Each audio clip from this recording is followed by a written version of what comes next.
네, 강원도의 현안과 이슈를 들여다보는 시간입니다. 최근 일명 N번방 사건으로 불리는 성착취 영상을 공유하고 판매한 사건에 대한민국이 들썩이고 있는데요. 피해 여성 중에 10대가 다수 포함되어 있어 더욱 충격을 주고 있는 사건입니다. 그래서 이번 시간에는 10대를 중심으로 기승을 부리고 있는 디지털 성범죄에 대해 알아보고 또 유사 사건이 반복되지 않기 위해 어떤 노력이 필요한지 이야기 나눠보도록 하겠습니다. 스튜디오에 정유선 강원도 의원, 안현희 변호사 나와 계십니다. 안녕하십니까? 안녕하세요. 네, 안녕하십니까?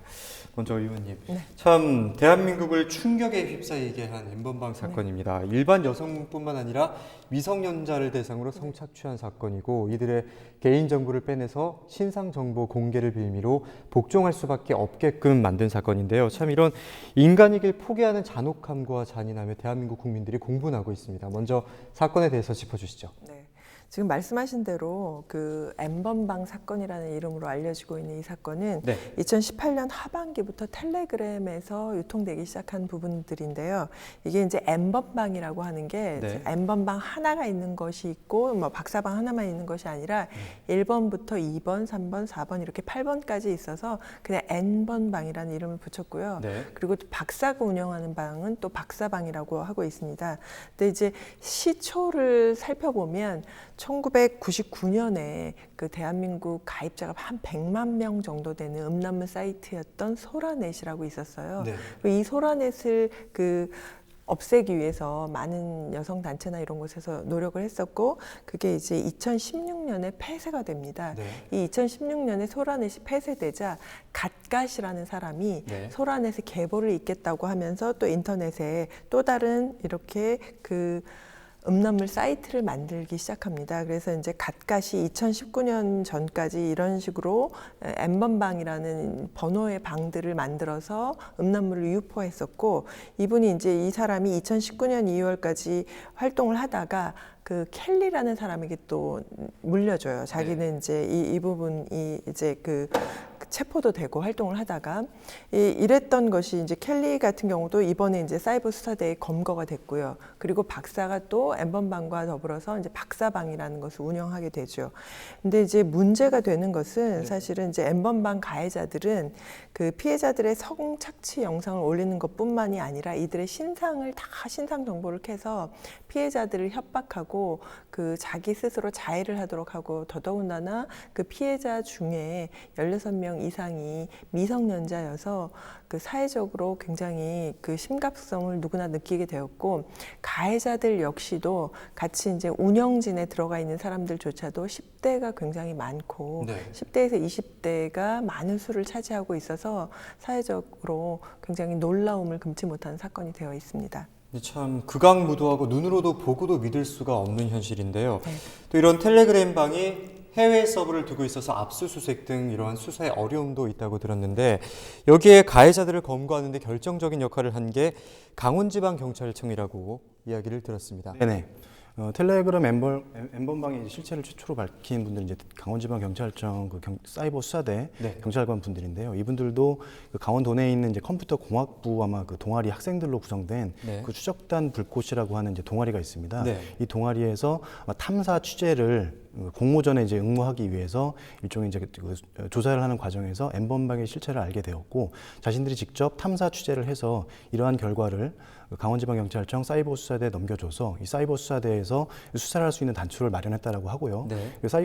강원지방경찰청에서 아까 말씀하셨던 이제 갓갓으로부터 이 N번방을 물려받은 켈리라는 사람, 켈리라는 그 아이디를 쓰고 있는 네. 그 사람의 이제 조사를 다 완료를 했고 켈리가 이 N번방이라고 하는 이런 뭐 실체라든지 뭐 운영이라든지 이런 부분에 대해서 많이 또 협조를 했던 모양입니다. 그래서 작년 11월쯤에 이제 조사를 다 하고 기소를 해서 작년 11월쯤에 이제 처벌까지 받았습니다. 그래서 징역 1년형의 이제 실형이 나왔는데 네. 지금 검사 입장에서는 사실은 뭐 항소를 할 수도 있는 사안이었는데 당시에는 이 사건이 그렇게 알려지진 않았었고 그리고 수사에 협조한 부분이 있기 때문에 검사는 항소를 포기한 것 같고요. 네. 당사자인 켈리라는 사람은 항소를 해서 지금 항소 심의 재판 진행 중에 있습니다. 그런데 아무래도 이것이 좀 언론에 많이 알려지면서 검찰 측에서 조금 더 보강해서 좀 의견을 밝히겠다라고 해서 원래는 선고 공판이 예정돼 있었는데 네. 그 변론이 재개돼서 네. 다시 4월 아마 중순 말쯤 경에 네. 다시 재판을 열어서 그때 다시 한번 이 사건에 대해서 좀 다시 한번 재개를 하고 네. 최종적인 판단은 그 이후에 이제 열릴 것으로 그렇게 예상은 됩니다. 그런데 네. 검사가 항소하지 않은 사건이라서 지금 뭐 켈리라는 사람에 대해서는 징역 1년 이상의 형이 내려지기는 좀 어려운 상태라고 알려져 있습니다. 네. 공론화가 되자 다시 재판이 열릴 것이라 네네. 이렇게 짚어주셨는데요. 성착취물을 제작하고 불특정 다수에게 돈을 받고 판매했다고 알려진 데 이어서 피해 대상자의 아동과 청소년이 다수 포함되어 있다고 들었습니다. 또 여기에다가 영유아까지 포함되어 있다는 참 충격적인 이야기가 들렸는데 이러한 범죄자들이 더 자극적인 것을 찾다 보니까 이러한 범죄를 양산하고 있는 게 아닐까 생각이 되는데요. 이런 범죄가 디지털 성범죄였습니다. 디지털 성범죄란 정확하게 어떤 것인가요? 디지털 성범죄라고 하는 것은 일반적인 이제 성범죄라고 하면 뭐 강간이라든지 강제추행처럼 네. 물리적인 신체적인 접촉을 하는 것을 일반적으로 말합니다. 네. 근데 디지털 성범죄라고 하는 것은 신체적 접촉은 없지만 특히 이제 카메라라든지 이런 촬영 매체를 이용해서 네. 피해자의 그런 사진을 허락 없이 촬영한다든지 혹은 허락이 있게 촬영을 했다 하더라도 그 이후에 허락 없이 반포, 유포, 판매하는 이런 행위들 전부 다 이제 총칭하는 말인데요. 이런 부분에 대해서 지금 성폭력 처벌에 관한 특례법에 네. 그 카메라 등 이용에 관한 특별법, 그 특별법이 제정돼 있고요. 그래서 성인 여성에 대해서는 성폭력 특별법이 적용이 되고 있고 아동 청소년에 대해서는 특히 이제 아청법이라고 부르는 아동 청소년에 대한 성보호에 관한 특별법 여기서 처벌하고 있습니다. 그래서 일반 여성에 대해서는 성폭법에 따라서 처벌을 받고 네. 아동 청소년에 대해서는 아청법에 따라서 좀 가중 처벌을 받는 형식으로 되어 있습니다. 네, 이렇게 온라인 성착취에 그치지 않고 여기에 피해자들을 오프라인으로까지 끌어냈다는 점이 참 심각한데 또 여기서 주목해야 할 것이 디지털 성범죄가 일반 성범죄와는 다르다는 겁니다. 이 두 가지 범죄를 다르게 봐야 하는 이유가 어디에 있다고 보십니까, 의원님? 우선 뭐 일반 성범죄라고 얘기하면 변호사님이 얘기하셨듯이 오프라인에서 성폭력이라고 얘기하는 부분들이죠. 우리가 이제 그동안에 성폭력하면 네. 사람들이 생각하거나 경찰에서도 생각하는 부분이 신체적인 접촉이나 신체적인 위해를 가하는 성폭력이나 성추행, 성희롱들만을 생각해 왔습니다. 그런데 이제 이것은 구체적으로 피해자들이 있고 가해자들이 있고 이게 눈에 보이니까 정확하게 수사를 하고 적극적인 대처가 가능한 네. 사이버에서 일어나는 일들은 실제로 피해자와 가해자 이런 것들을 증명해내기가 굉장히 어렵습니다. 누가 가해자인지를 잡아내는 것도 어렵고 그러다 보니까 이거는 우선 시작돼서 자기의 신변 정보들이 노출되면 끝나지 않는 전쟁을 시작한다고 보시면 됩니다. 피해자들은 사실은. 그런데 이게 이제 가해자들은 은밀하게 숨어 있고 자기의 정보가 전혀 노출되지 않을 수 있으니까 끊임없이 또 퍼다 나르는 것이고 근데 이제 경찰에서는 잡을 수 있는 방법이 별로 없다고 생각하는 부분들이 많아서 이게 뭐 구체적으로 성폭력을 당한 것이 아니니까 뭐가 이렇게 중요한가 이렇게 반응하는 부분도 있습니다. 그래서 이제 실제로 피해자가 당하는 피해는 훨씬 더 장기간에 걸쳐서 그리고 광범위하게 모든 사람들에게 노출돼서 자기의 일상이 어려운데 이것에 대한 대처는 굉장히 미흡합니다. 그래서 강원도에 있는 거주하는 고등학생들 같은 경우에도 얼마 전에 이제 언론에 보도된 것에 따르면 그 평소에 자기가 사용하는 페이스북이나 인스타그램에 자기 사진을 올렸을 뿐인데 자기 사진을 합성해서 여기저기 이제 그 정보가 오히려 이제 무단 도용되고 텀블러라는 SNS 사이트에서 자기가 이제 마치 그 음란한 무엇인가를 올린 것처럼 자기가 올라가 있는 것을 뒤늦게 알게 되는 거예요. 다른 사람들이 보고 너가 나왔어라고 얘기를 하니까 그때 이제 경찰을 찾아가면 경찰에서는 이걸 잡기 어려우니까 오히려 빨리 페이스북이나 뭐 인스타그램을 탈퇴해라 이런 방식으로 얘기를 하고 있어서 피해 학생들은 이런 상황이 되면 어떻게 할지 모르겠다. 근데 지울 수도 없다. 뭐 이렇게 얘기를 하는데 아까 N번방에서 볼 수 있듯이 자기의 신상 정보까지 공개되잖아요. 이거는 모자이크 처리도 안 되고 그냥 얼굴이 나가는 거였거든요.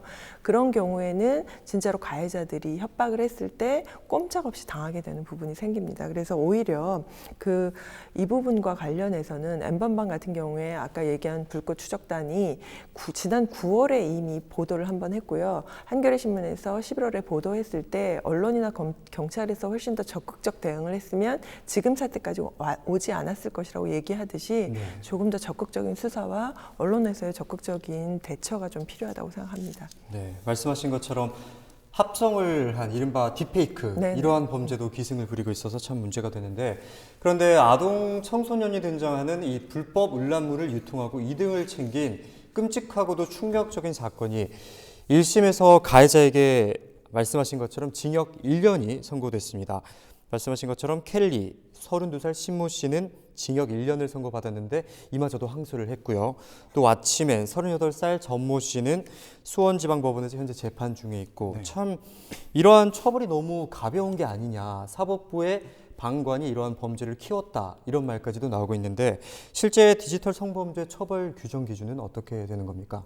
예, 디지털 성범죄 적용 법률은 이제 아까 말씀드렸던 성폭력 처벌에 관한 특례법과 아동 청소년의 성보호에 관한 특별법이 있습니다. 그래서 성폭력 처벌에 관한 특례법에 보면은 카메라나 그 밖에 유사한 기능을 갖춘 기계 장치를 이용해서 네. 촬영하거나 뭐 이를 배포하거나 영위 목적으로 뭐 판매하는 행위, 이런 것들을 전체적으로 처벌을 하는데요. 일단 그 촬영하는 것 자체는 5년 이하의 징역 3천만 원 이하의 벌금으로 돼 있고요. 네. 또 의사에 반해서 촬영된 촬영물이라든지 네. 의사 합치하에 촬영했더라도 그것을 의사에 반해서 반포하는 행위들, 여기에 대해서 동일하게 5년 이하의 징역 또는 3천만 원 이하의 벌금에 처하도록 돼 있고요. 네. 이것을 영리 목적으로 정통망, 정보통신망을 통해서 그 반포하는 행위에 대해서는 7년 이하의 징역으로 돼 있습니다. 그래서 네. 그렇게 법정형이 높지는 않고요.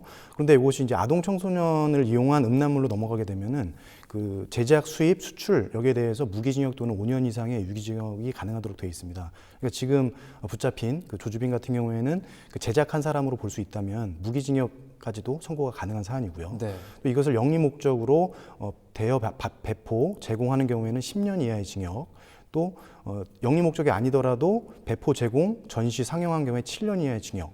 네. 그리고 이제 아청법 같은 경우에는 특히 이것을 그 배포하지 않더라도 개인적으로 소지만 한 경우에도 1년 이하의 징역 또는 2천만 원 이하의 벌금에 처하도록 이렇게 나름대로는 강력하게 처벌 규정이 돼 있습니다. 네. 그런데 이러한 이제 처벌 규정이 적용되는 데 있어서 그 양형 규정이라고 하는 네. 그 안이 있는데요. 네. 그 양형안들이 이제 대법원에서 정해서 내려오는 것들이 있는데, 주요 범죄의 경우에는 양형 기준표가 마련되어 있어서 네. 전국적으로 어떤 판사를 만나든 거의 비슷한 형을 받도록 그렇게 돼 있습니다. 네. 그런데 지금 아청법이라든지 성폭력 범죄 같은 경우에는 네. 빠진 부분들이 있습니다. 네. 그래서 지금 아마 이것이 네. 양형 기준표에 없기 때문에 네. 이 피고인들이 어떤 판사를 만나느냐에 따라서 네. 뭐 높은 처벌을 받을 수도 있고 네. 굉장히 낮은 처벌을 받을 수도 있고 해서 이런 네. 부분에 대해서 좀 통일된 네. 그런 양형 기준을 만들어서 배포할 필요가 있다라고 하는 그런 네. 이야기가 나오고 있고요. 실제로 그 처벌 규정 같은 경우에도 좀 너무 낮다. 지금 네. 이런 어떤 지금 그 물리적인 신체 접촉이 없는 성폭력이긴 하지만 그것이 퍼지는 속도라든지 그다음에 장기간 오래 남는 그런 상황들, 영구히 지워지지 않는 그 디지털 뭐 문신과도 같은 그런 범죄이기 때문에 네. 그 처벌형 자체를 높여야 된다는 목소리도 굉장히 높고, 그것이 좀 타당한 이야기라고 생각도 됩니다. 네. 이렇게 말씀하셨듯이 아청법이나 성폭력 범죄법에 대한 양형 기준이 명확하게 확립되어 있지 않기 때문에 좀 통일되게, 일관되게 처벌할 필요성이 있다라고 짚어주셨는데요. 의원님, 그렇다면 이에 대해서 여성계와 시민사회도 다 같이 들고 일어난 상황입니다. 이렇게 디지털 성범죄를 즐겨왔던 사람들이 어느 순간 갑자기 등장한 것이 아니라 과거부터 꾸준하게 이러한 범죄들을 즐겨왔던 사람들이 자기들만의 카르텔을 꾸준하게 발전시켜오면서 이러한 텔레그램이라는 다른 플랫폼의 형태로 나타난 거잖아요. 여기에 대해서 양형 기준을 높이라는 건데, 이 부분에 대해서는 어떻게 보고 계신가요?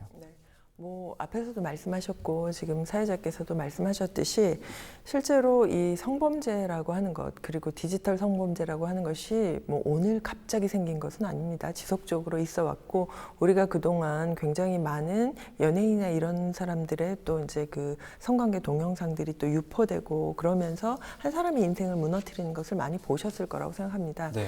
근데 우리나라가 이제 이 부분에 대해서 어떤 기준으로 양형을 하고 있는가에 대한 부분에 대해서 많은 시민들이 분노하고 있고 옳지 않다고 얘기를 하고 있는 것이죠. 그래서 강원도에서는 춘천여성민의회를 비롯한 8개 여성 시민사회단체가 참여한 디지털 성폭력 대응 강원 미투 행동연대에서 성명서를 발표했고, 운영자와 이용자 모두에게 강력한 처벌을 해야만 한다고 얘기를 하고 있습니다. 그리고 이뿐만 아니라 뭐 청와대 국민청원은 훨씬 더 많이 올라가 있습니다. 250만 명이 넘는 뭐 역대 최고의 최단기 단기간에 그 네. 청원이 이루어지고 있습니다. 그런데 이제 이 부분과 관련해서 문재인 대통령께서는 중대 범죄로 인식하고 처벌을 하라고 강조하셨지만 우리의 지금의 현실을 보면 꼭 그렇지는 않습니다.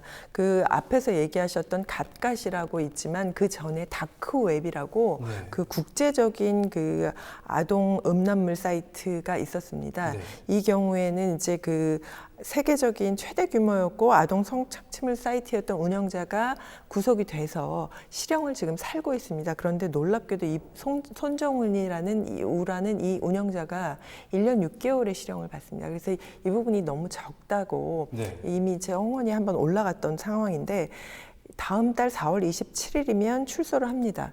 근데 이 사람이 운영하는 이 사이트에서 아동과 관련한 음란물을 그 다운받았던 33개의 음란물을 다운받았던 A씨 같은 경우가 지난 27일에 그 춘천에서 판결을 받았는데요. 이분 같은 경우에도 결심 공판에서 그 벌금 200만 원의 선고유예 판결이 납니다.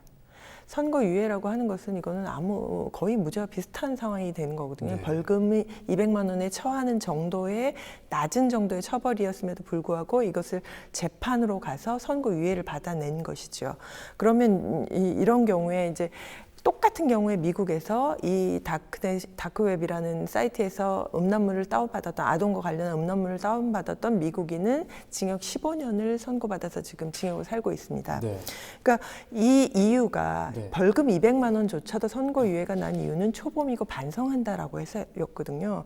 그래서 이번에 이제 이 손정우가 나오면 네. 미국에서는 범죄인 인도 요청을 했고 청와대 사이트에는 또 이 부분을 미국으로 보내야 한다라고 얘기를 하고 있는 게 이 사람은 만약에 가서 미국 법정에 서면 아마 종신형 이상이 되는 형에 네. 처해질 것이라고 생각합니다. 그래서 우선 기본적으로 우리나라의 지금 법안이 미흡한 부분은 확대해 나가야 할 필요가 있고요. 네. 그리고 소극적으로 판단하는 지금처럼 기소유예나 선고유예를 내는 판단은 사법부의 영향이 크기 때문에 사법부에도 좀 강력하게 처벌을 해야 할 뿐만 아니라 그리고 이제 가지고 있는 게 어렵게 굉장히 비트코인이나 뭐 이런 걸 통해서 자기가 입수를 하는 것이기 때문에 공범으로 봐야 하는 것이고 네.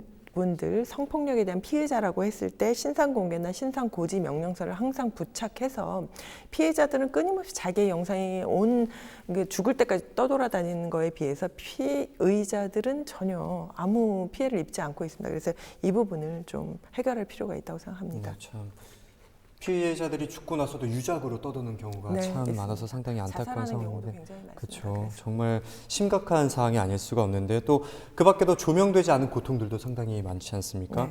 또 여기 아까 말씀하셨던 것처럼 3월 30일 오늘 기준으로 국민청원이 260만 명을 넘어서 최다라고 기록을 하고 있는데 여기서 또 짚고 넘어가야 할 것이 강원경찰청에서 발표한 자료에 따르면 N번방 운영자 갓갓과 또 유사 제2의 N번방 운영한 일당들을 붙잡고 보니 주범 5명 중에 4명이 10대 후반이었다는 겁니다.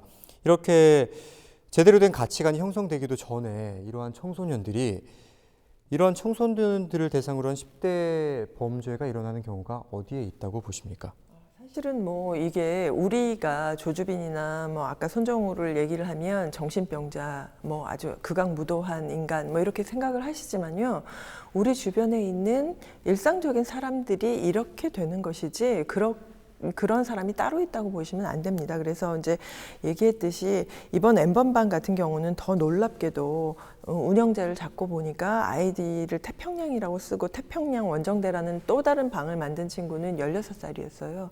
근데 이 사람이 활동한 기간으로 따지면 중학교 때 이 활동을 시작한 것이거든요. 네. 우선 청소년들이 이것이 돈이 된다는 것을 알았습니다. 사이버를 통해서. 그리고 이것이 크게 잡히더라도 크게 처벌받지 않는다는 것을 이미 알고 있는 거죠. 그래서 양형 기준을 높일 필요도 있고 이 부분과 관련해서 반드시 어릴 때부터 10대를 교육을 반드시 할 필요가 있습니다. 우리가 어떻게 인터넷을 이용할 것인가에 대한 교육은 하지 않고 무분별하게 아이들은 이런 부분에 노출되고 있거든요. 그래서 사실은 10대가 피해자가 있고 가해자가 있다고 하지만 저는 모두가 다 피해자라고 생각합니다. 네. 이 영상을 한 번이라도 보거나 아니면 네. 이곳에서 운영을 했던 사람들은 정상적인 생활을 하기가 어렵고 정상적인 인간관계를 갖거나 정상적인 연애관계를 하기가 어려울 것이라고 생각합니다. 그래서 이 부분과 관련해서는 앞으로는 양형 기준을 강화할 필요도 있지만 네. 교육을 정말 철저하게 하여서 이런 부분이 없도록 했으면 좋겠습니다. 네, 말씀하신 것처럼 10대들에 대한 성교육도 뒤따라야 할 것 같습니다. 오늘 두 분 말씀은 여기까지 듣도록 하겠습니다. 고맙습니다.